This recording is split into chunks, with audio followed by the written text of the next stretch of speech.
Graça e paz, alunos. Nós vamos iniciar a disciplina Missiologia, uma disciplina bem importante, bem rica. Espero que vocês aproveitem a oportunidade de estudá-la. Eu sou a professora Temes, e estou aqui para ministrar essa disciplina à distância em 4 aulas. A nossa primeira aula, nós vamos falar sobre a missiologia, o significado. O que significa essa palavra, missiologia? A missiologia ou teologia de missões é um ramo da teologia que estuda as missões, as ações de propagação do Evangelho de Jesus. Esse é o objetivo dessa disciplina. E o que significa missiológico? Vem de missio, que significa missão, e também do grego logo, que significa o tratado. Então, a missiologia é um tratado das missões. Como é que a gente usa, na linguagem eclesiástica essa palavra? Um exemplo, igrejas missiológicas estão presentes em todas as denominações. E o que são igrejas missiológicas? Igrejas que se envolvem com a propagação do Evangelho, com a obra missionária. E dando início às bases teológicas, bíblico-teológicas da disciplina, falaremos sobre o Deus missionário. A missão do povo de Deus, ela vai encontrar as suas raízes mais profundas na missão de Israel. Deus escolheu Israel como uma nação para a propagação do Evangelho, do plano de redenção para toda a humanidade. E desde o início, que esse plano, essa mensagem bíblica, ela é universal, ela é missionária. Então, desde Gênesis até Apocalipse, nós vamos perceber que a Bíblia vai tratar deste plano redentor, para a humanidade. Primeiramente, nós vamos ver o livro de Gênesis, e o texto de Gênesis 1 do 1 até o 11. Então, ali nós vemos a criação de Deus nesse texto. Deus criou os céus e a terra. Toda a criação tem sua centralidade e finalidade na humanidade. Então, Deus criou o mundo, durante aquele período ali que está no texto de Gênesis. Ele criou os mares, fez separação das águas, dia e noite, criou os animais, enfim, todo aquele texto que a gente já conhece bem. Mas a centralidade e a finalidade foi a criação da humanidade. Em Gênesis 1, a gente observa que o homem é o ápice da criação. Em Gênesis 2, o homem surge no meio da criação de Deus. Mas o homem não compreende a sua centralidade e a sua responsabilidade. E a gente vê isso lá em Gênesis 3. E como consequência ele desobedece a Deus e se separa de Deus. E qual é o resultado? Como diz o texto, consequências catastróficas não apenas para a raça humana, como também para toda a criação de Deus.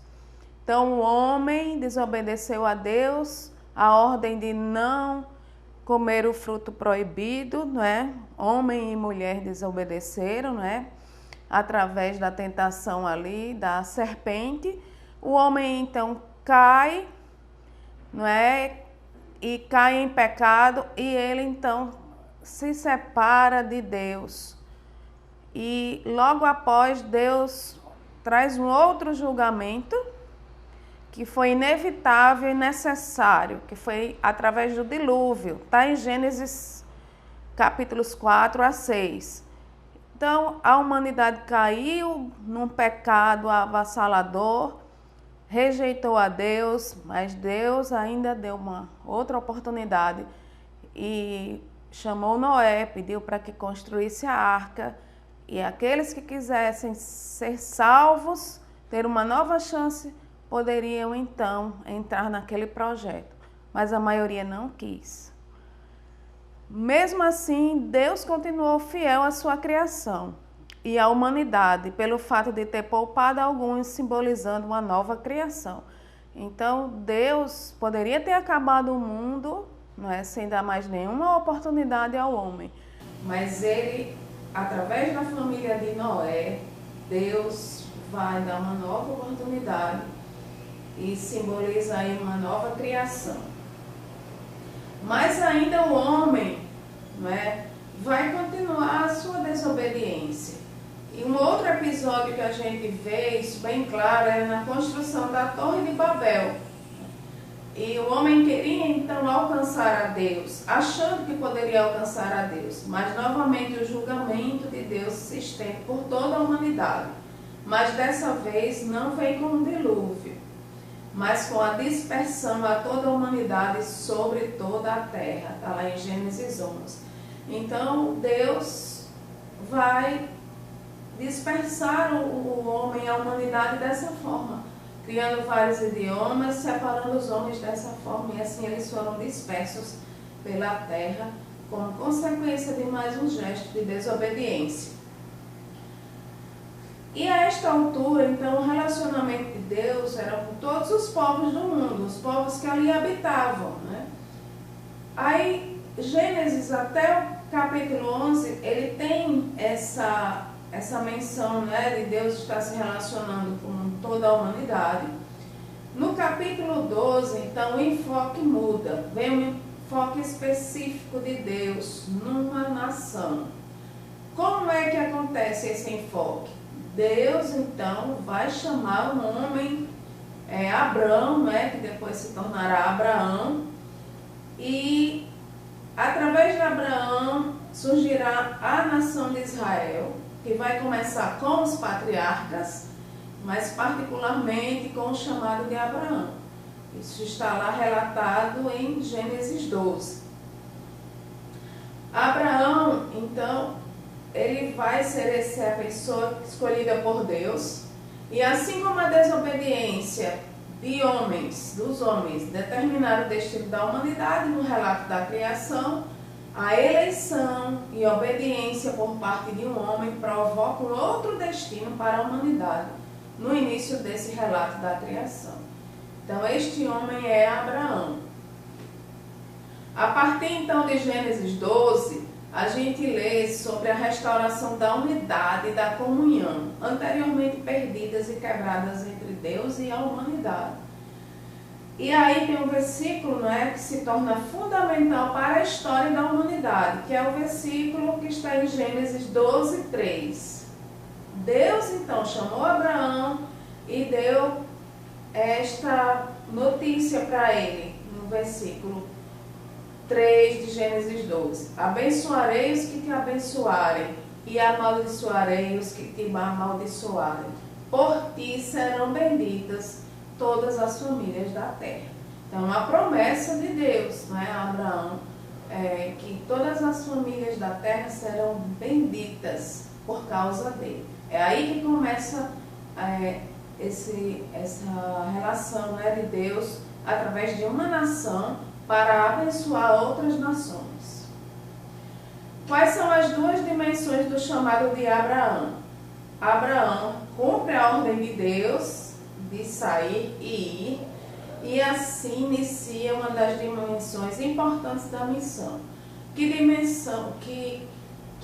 dimensão super importante é essa? O deslocamento geográfico.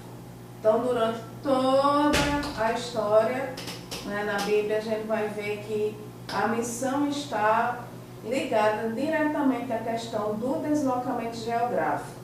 Então, Abraão vai cumprir a ordem de Deus de sair, e tem essa dimensão geográfica, mas também inicia uma outra dimensão da missão, além da geográfica. O benefício da relação especial com Deus estendido para todos os povos. Esta dimensão exige antes a primeira. Para a gente alcançar outros povos, na obra missionária a gente precisa se deslocar. territorialmente falando, e Abraão ele faz esse deslocamento, né, para que se torne bênção para outras nações. A grande bênção da promessa para Abraão é que seus descendentes e todas as famílias da terra são mencionados 49 vezes no Pentateuco, na lei de Moisés. Então, aí mostra que Deus estava querendo realmente enfatizar algo, né, de que a importância de Abraão, de toda a sua família, para a história do povo de Deus, na obra missionária. Depois de Abraão vem Moisés, né, o surgimento de Israel como uma nação e não como apenas liga de tribos descendentes dos patriarcas, é fixado não na vida de Abraão, mas na vida de Moisés. Então Israel, ela vem como uma nação patriarcal e dividida em tribos. Então haviam as tribos, mas cada tribo tinha seu governo independente, né, suas próprias condutas, regras. Mas quando vem Moisés, ele é escolhido por Deus para ir lá no Egito, não é? Ele é criado no Egito como príncipe, depois ele foge, volta para resgatar o povo da escravidão de 400 anos no Egito. Ele então vai começar aí a história de Israel, né, do povo de Deus, escolhido por Deus, começa a mudar, porque aí vai surgir realmente uma nação organizada, centralizada, com um governo centralizado, apesar de continuar sendo formada por tribos.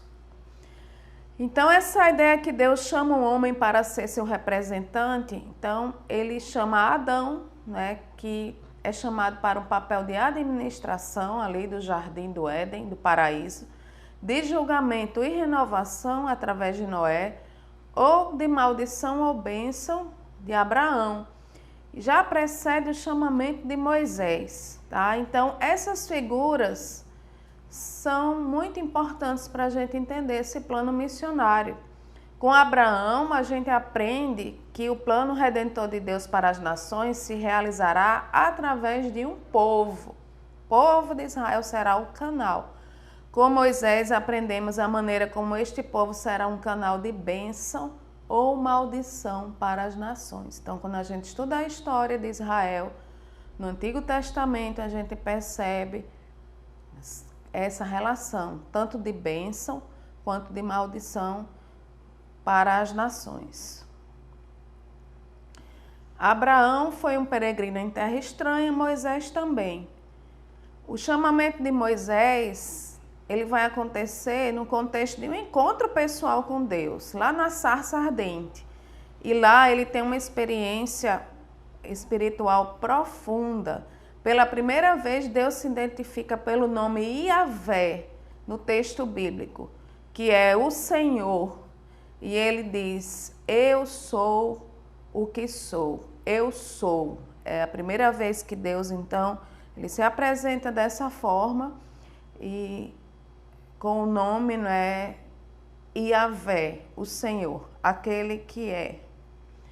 Quando Deus revela o seu nome, ele estava apresentando a sua presença ativa na história. Ele é o Deus que envia, segundo Êxodos 3,14. O Deus que liberta do cativeiro, segundo Êxodos 22.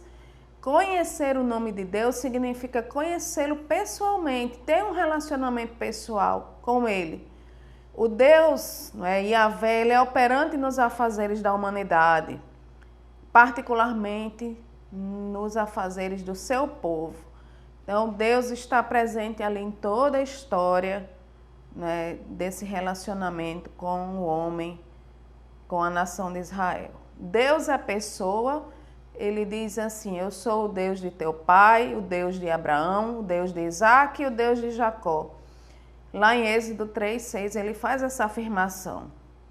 E essa proclamação significa o quê? É um convite ao conhecimento pessoal de Deus e a entrar em um relacionamento com ele através da aliança que ele estabelece com o povo de Israel para que essa aliança se estenda a outros povos. o êxodo, não é? Os israelitas saem lá do Egito, tá? E Deus, então, ali, ele se manifesta como um Deus que escolhe. A libertação de Israel foi antecipada pela sua eleição. Deus vai libertar Israel do Egito porque ele já escolheu aquele povo como povo dele. E assim ele escolhe a Moisés para ter essa missão. E algo importante que eu quero enfatizar: Israel não foi escolhida por merecimento, porque fosse virtuosa, porque seu culto fosse forte, mas justamente porque era uma nação fraca, desamparada e pisoteada. E se a gente olhar a história da nação de Israel, da formação dela e de outras nações, a gente vai entender bem isso, tá? Esse aspecto. E quanto à vocação pelo povo de Deus? Aprendemos que a escolha não depende de grande talento e dinamismo de alguém. A história está cheia de surpresas, de pessoas simples, tanto na Bíblia como na história de missões, a gente percebe isso. Pessoas simples que Deus usou maravilhosamente na expansão missionária da igreja. É a chamada fé e vocação. Se temos fé, se temos vocação, não importa onde estamos, não importa quem somos, se somos servos disponíveis, Deus irá nos chamar e nos usar em sua obra. Depois do êxodo, não é? Nós sabemos que Israel vai para o cativeiro, não é? Mas antes eles pedem um rei a Deus, né? Um rei humano, como tinham as outras nações. E isso é visto como um repúdio à aliança única com Yahvé, porque Deus não queria que houvesse um rei humano, já que ele era o rei de Israel. E Israel então exige essa escolha de um rei humano. Isso vai trazer consequências também, porque esses reis humanos irão falhar no seu relacionamento, principalmente com outras nações, principalmente Salomão, que vai se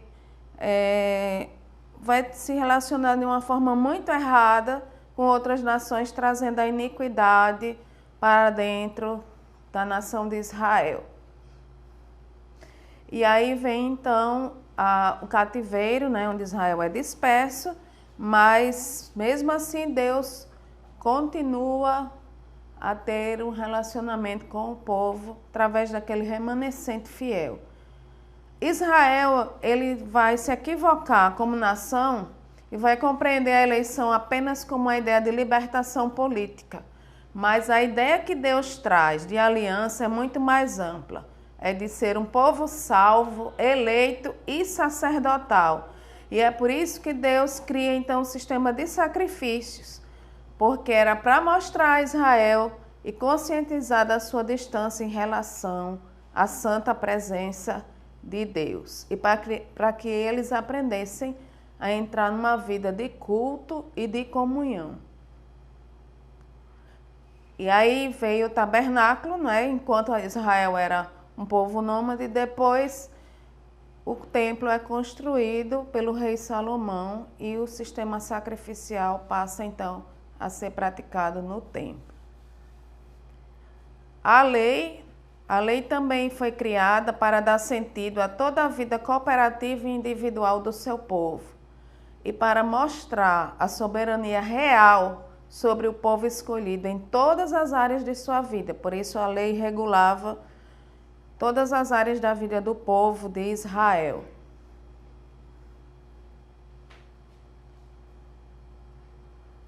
A lei, ela refletia o caráter salvador e compassivo de Yahvé através de suas provisões em relação à exploração econômica, à injustiça social e ao bem-estar dos mais fracos. Em resumo, tá? A lei refletia o próprio caráter de Yahvé como um Deus compassivo, misericordioso e libertador. A sua justiça deve ser o padrão para o seu povo. Então, a lei foi estabelecida com esse objetivo, para que houvesse justiça, né? Que não houvesse injustiças entre classes sociais, entre tribos, mas que a justiça fosse única para todos. Um fechamento assim. Então, nós fechamos a nossa primeira aula, que é um estudo, não é, das bases bíblicas e teológicas da missão do povo de Deus, que nós vamos encontrar em toda a Bíblia, esse plano redentor. Assim nós fechamos a nossa primeira aula.